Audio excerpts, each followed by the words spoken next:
Hey folks, it's Frithgar here, how you doing? Welcome back to our crazy farming simulator series. I like the idea of those extra recipes. We could use those, and then we've got like a bit of extra stuff that we can do.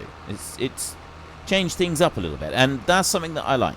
Now, my problem here is, one, it's going to be very easy to lose the small bales at 100,000 litres apiece. That's an awful lot of product that we've lost if we do lose a small bale. But two, if you don't finish a bale, that's an awful lot of product that's left in the bale chamber that you can't get back. It's gone for good. Like, you can never actually go and get that back, which I don't like that. But I do think that we'll do the mixed ration. I wanted to do it with the mineral feed, and as I can't make the mineral feed, I've got the other mineral feed maker. As we can't do that yet, we will just do silage in for the cows, as I said previously. So I was letting them run out. I remember now, they needed to completely run out before we did anything else. So what I'm going to do here is, if I stop that one, I will eject out those two bales. I've got 38,000 litres of straw still in this baler that I want to use. So I'll take that over there like that, and that tractor can just stop there for a minute. Then we're going to go over to you. Right, this one right here, we've almost finished this field. This is another field that we've got. We have got a lot of fields now. This is really good. I like that we've got so many fields. I'm going to start this one up, and I'm just going to finish the little bit of field that we've got left here. Like this, a few extra bits around the edge, and then that's done. And I've got 78,000 litres of... Oh, it's potatoes, not sugar beet. I don't know why I thought it was sugar beet that I was doing. 78,000 litres of potatoes. So the problem with the potatoes... Ooh. Alright, maybe we don't have problems. Okay, so, right, we go into... here, where I'm already at. I was going to dump the potatoes straight in here, wasn't I? Because if we dump the potatoes straight in here, we can make those, they become premium potatoes. So water right here, I can buy the water.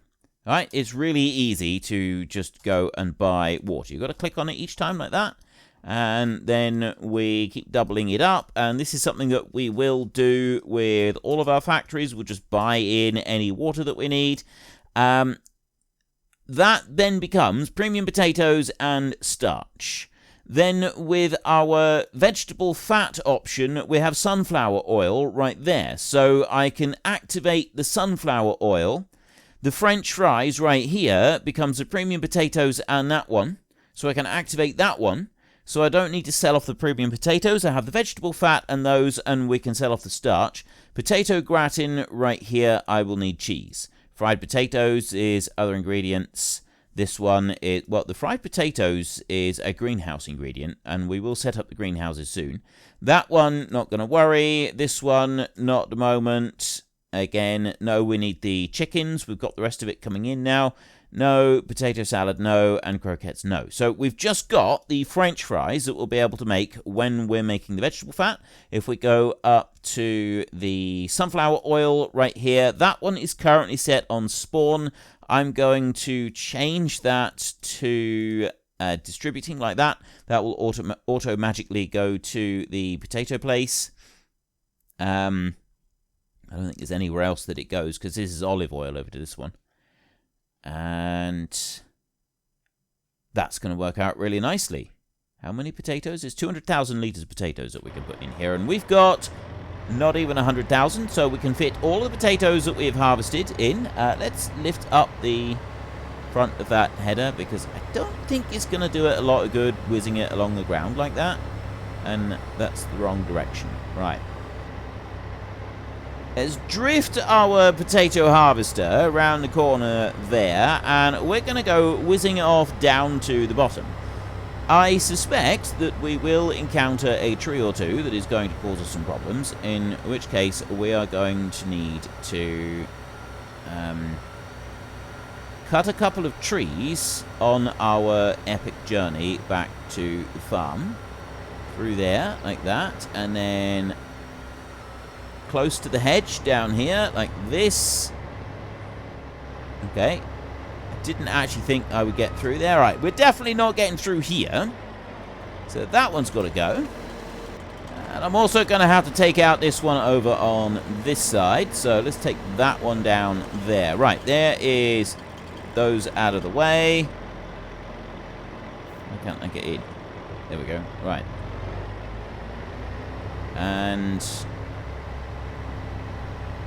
that one might... Actually, that one's going to be alright. So then the other thing is, can we get from here into our property without me having to do the work that I will need to do here at some point? I wanted to try and avoid doing it just yet, because I have other things that I want to do. Like getting these potatoes in where they belong. You come in here. Excellent. Right, that has worked out really nicely. We've got potato pose over here. We will have oil coming in here as well. We can put that one out like that. Should just reach from here. I think there we go. That goes into there. It's a little bit slow, so we'll leave that one just to unload. And you... Right, well, the baler can stay there just for a second. So now, in our other one, I don't want to do too much more because we haven't actually gone forward any months at all yet. So I'm very conscious of that we haven't actually done that. We've got hay in here, and we've got plain grass in here. The grass is being converted into silage, which is what we're going to feed directly to the animals. Now, I've got some straw in the form of bales. The straw will go into here so that it's ready to start making a total mixed ration. This is the recipe we will use. We will not use any other recipe for total mixed ration. So I'm not going to do that one, and I'm not going to do that one. Our only acceptable total mixed ration for this series will be the one that involves the mineral feed, and we have to make it ourselves. We cannot buy in any products. Therefore, I am going to want a little bit of extra silage, and I have a tool for that job. We're going to go here. At least I'm hoping I've got a tool for this job. I haven't tested it, so I don't know what it's going to be like, but I'm hoping that the CAT John Deere 1365 mower right here will do what I want it to do. Now, I've got the working speed at 33. This one is 135,000 euros because of the extra width and the extra speed that I put onto it as well. I'm going to use the working speed mod, and I'm going to bump that up to 43 kilometers an hour. Rubber extensions there is just a little bit extra on this. Conditioner extension is on here. You can see that bit in underneath. It's difficult to see what it's actually doing with the conditioner extension. I'm sure there's something going on in there. Wheel setup, that's just standard. The decal will leave. The toolbox is a little toolbox up on the front up there. That's actually pretty cool. We'll have that one. The beacon... Yeah, let's stick the beacon on there. Work mode. You've got standard work mode, and you've also got the grouper on the back. I don't want the grouper for this one. We're just going to have the standard work mode. And color.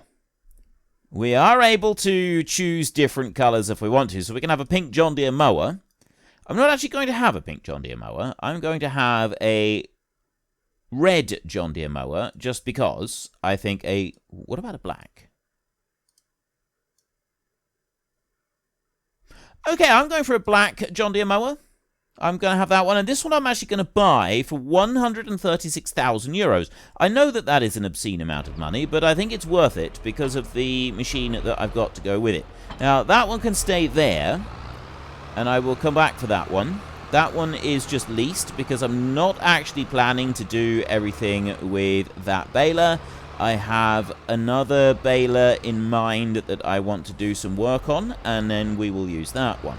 However, not going to do it at the moment. Now, I have other mowers as well that we've done things to previously, but the thing with those other mowers is that the price would have to be much too high for what I want at the moment, for kind of like my new rules that I've got for how I have to price machinery. So we won't be doing that on at the moment anyway, because we haven't got the money for it. We can't buy it. So we've got 284,000. I'm going to really hope that this works. Yes. Okay, this works beautifully. We've got a nice fast mower. It's got a nice wide cut on it. It's not ridiculous.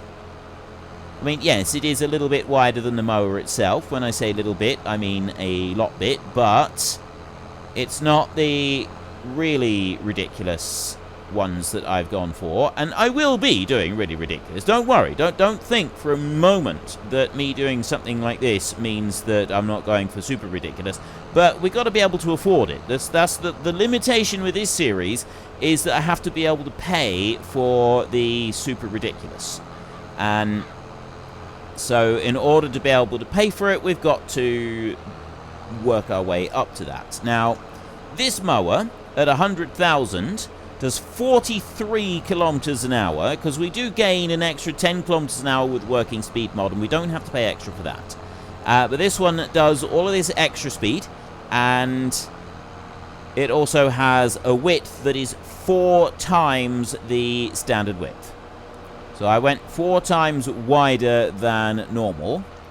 Can I get out of this field into the next field? Because we've got this whole block. Everything that you see inside the ring of the road that we've got here belongs to us. How do I get into those fields? I can go into this field. All right, you know what? We're going to have to just turn this mower off for a second. I can't get out of this. This is the only gateway into this field. I don't like that. Right, well, we're going to make a gateway through here, because I'm going to want to be able to get through here anyway.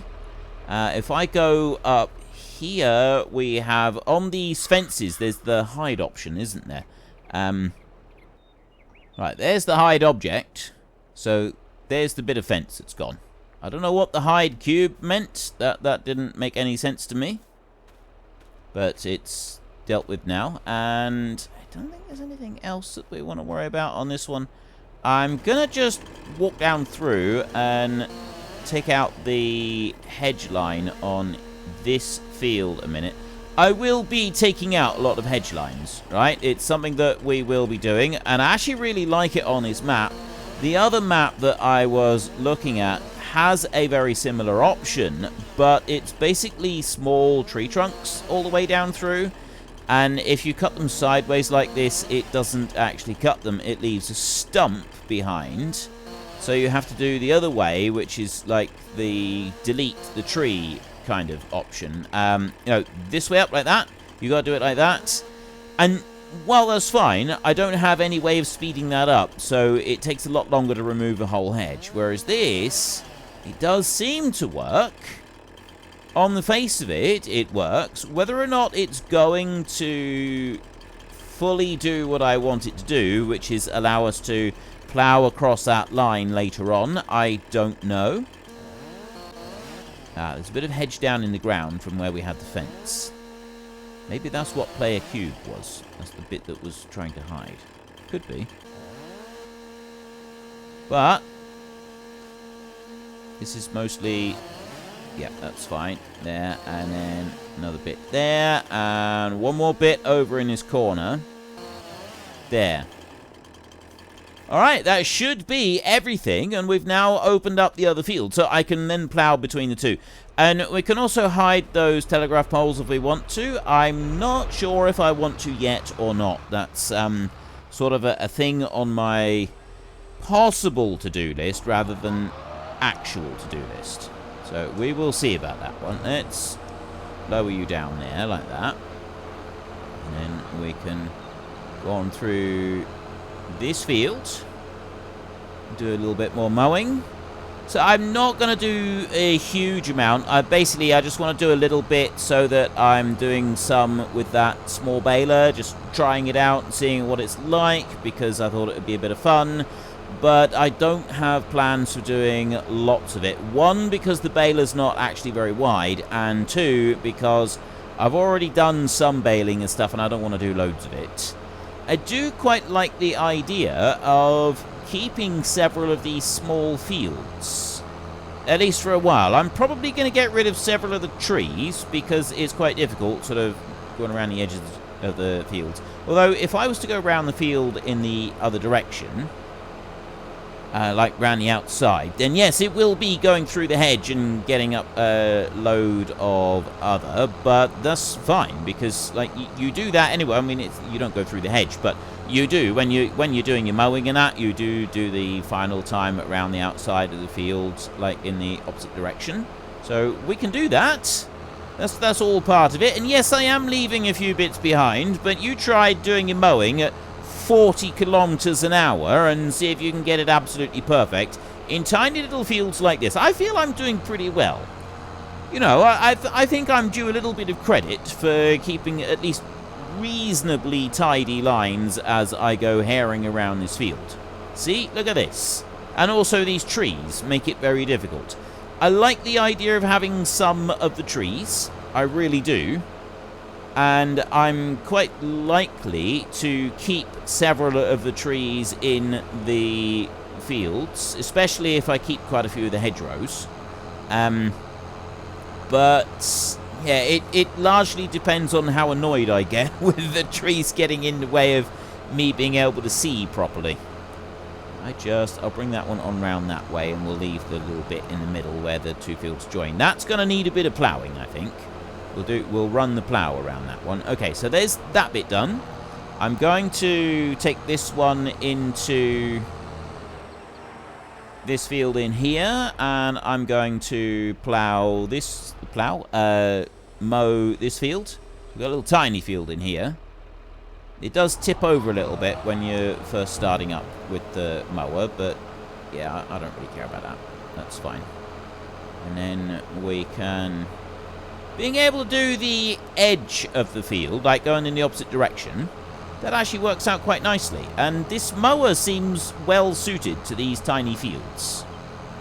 I don't know about you, but I'm actually really enjoying this. This is pretty cool, having these little small fields. And this mower is just big enough that we get the job done really quickly and efficiently, but also we do have to go like a couple times round and do a bit of work rather than just once across with the utterly obscene one. I mean, yes, we will almost certainly use the utterly obscene one later on, and we will do utterly obscene things with it, but right now I'm kind of liking this. This is a nice little option, this is. Right, there's that field done. Shall I do another one? What have we got? We got this. There's this field up here. Can I get into this one? Right, in order to get into that field, I've got to go around here. I could remove the hedgerow there, or we go in through here. So I go around that way.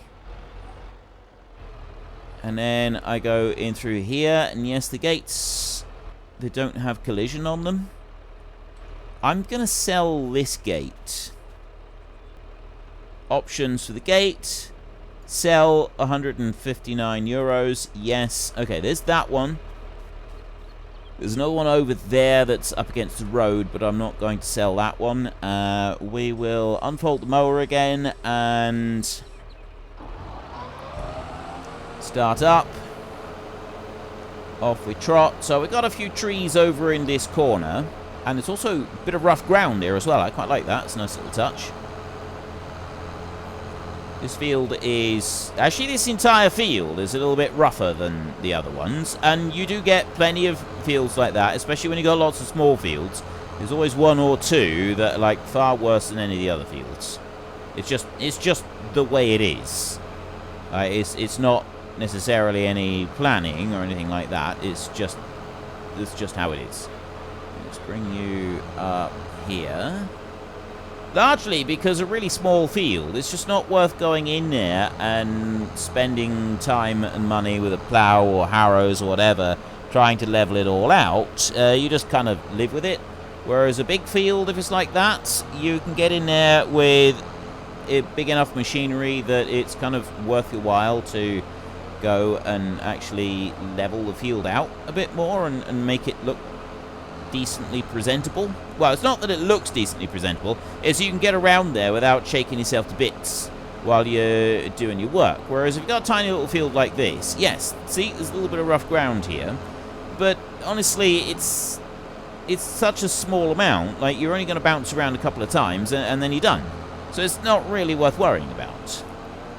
Let's just finish this one up here. I'm not going to do any more. I think this is enough mowing now. We want to take the mower back home, so if I fold that one up, I'm then going to take this one back to the main yard, so we'll wash this one off. Okay, apparently we're not going to wash this one off. Apparently we're washing the tractor in the front. Wait, whereas last time when I tried washing something while we were driving along, it actually worked. So, yeah, we kind of got double standards going on here. Don't know that I like that. Now, where do we go next? So, I'd like to be able to just drive down through there. That would be quite convenient, because that's my farm down there. But I've got no gateway. Is there a gateway in that corner? No, there isn't. There is another field right here of long grass. I got no way to get to it. I'm going to want to be able to get to this field. I think we're going to remove this hedgerow up through here. This one, I think, is another one that can go. So if I'll take out that tree. Eventually. There. So there's that tree gone. There's no other trees that I actually want to remove. I do want to go and clear this hedgerow. So if let's just make sure I'm starting in the right point, which is here. And there we go. Right, yep, that's perfect. I will just remove this hedge a second. Found a fairly easy way to do it. You just go along here until it cuts, let go of the chainsaw, hold it again, move along a little bit further, and it will eventually reach the next point and chop that one as well. And that does actually seem to work quite effectively. Nice. Okay, I've done that bit. That means I can go back up here now, and I can unfold the mower once more. Like that. I will then start the mower and lower it down. I don't know why he's constantly trying to tip over that way. Whether we've got something that's making it unbalanced, whether the option for the light on the top has sort of made it unbalanced. This bit of the field here, this is going to be where our road is coming up across, and that's quite important. That is something that will definitely be happening, because we're going to want to be able to have a straight line up to the dealership. For me, that is something that is essential to this series, because I'm going to be going up and down to that dealership an awful lot, and we've already been driving up and down the road, and I don't want to be doing that anymore. So I'm going to just do... So this field here, we've got a few trees in it, and a few other bits, and I quite like the idea of leaving the trees and stuff in the middle of this field, because it's just grass, so the mower will go around it without any problem whatsoever. I'm not going to do any more. This field down here, the other side of the fence, I'm not actually going to mow it. I'm going to leave that one. I think we've done enough mowing now. I will want to go through there. Let's just drive through. So, yeah, the gate. I'm really glad the gates don't have collision. That bit I am very, very grateful for. And I will come down through here. And then wiggle through. I like the wiggling through bit as well. To be honest, I don't think we're going to be able to keep this track here, because I think the bigger machinery that we have is going to end up being too difficult to get through there. So that's something that we're going to end up having to change, unfortunately, but we can't do it at the moment. So that baler there, I could go and use that baler, and we could pick up the grass as big bales, but I don't want to. So I'm just going to go there, unhitch that one so that I can clean the mower off, and then I can hitch that one back up, and then I can unhitch the mower and leave that one there. We can then go and get our baler. I'm not going to bother with the rake and try and rake any of this up. We're just going to leave it as it is. I'm going to whiz back up this way. Straight out across the road, like that. And go and get the baler from the dealership up the top. Well, in the field near the dealership up the top. And it's this way, isn't it? I just thought I didn't actually increase the working speed on this one. And the reason I didn't increase the working speed on it was because I was thinking along the lines of it might end up not being able to pick the straw or material up properly. However, yeah, I probably should have done, because I can't change it, because this is just a leased machine, because I wasn't planning on keeping it. We're only using it for this harvest.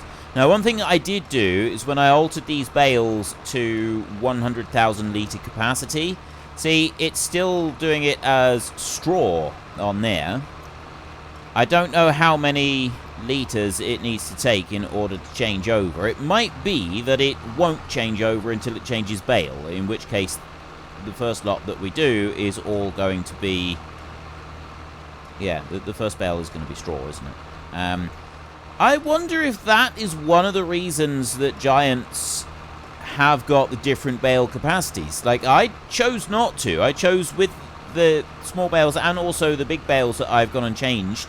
I kept them the same for the different products that are going in. So regardless of straw, hay, grass, whatever, it's 100,000 litres a bale, and I don't know if this was a good thing or not. Looking at it now, seeing the way that it's not changing over the bale and doing something different, I'm thinking that maybe it wasn't such a good idea. Maybe I should have changed it over, because, like, I've gone all the way around here, and yes, it's going to be nice to have the straw, but I was doing this exercise because I wanted more grass. And I'm not getting grass. So the 30,000 litres of straw that we had in here have now turned into... Oh. Alright, so it clearly needs a percentage of the bale to be of a different product to change things over. And it would also seem that the weight of the grass is included in the baler, which is why it's weighing it down like this. This is insane. Okay. When I come to looking at a big baler for this job, I've just found something that I really do need to make. Unfortunately, folks, that is all we have got time for today. A massive thank you to everybody who has earned their way into the Great Book of Names. To find out some more details about all the names coming past, please head into the description and click on the link to the Discord. It's a link to another video. The link is on the other video. Please also consider checking out the links there for Nitrado, who provide gaming servers for games like Farming Simulator, Minecraft, Ark, and several others. And there's also Fanatical, who will help support your gaming habit by providing you with cheap games and also giving me a small commission on anything that you buy using my link. If you've enjoyed this particular video, then please head down below and give us a like. And if you really enjoyed it, then please tell your friends all about me. Get them to come and watch as well. That would be awesome. And until next time, thank you very much for watching. This is Frithgar. Goodbye, and see you later.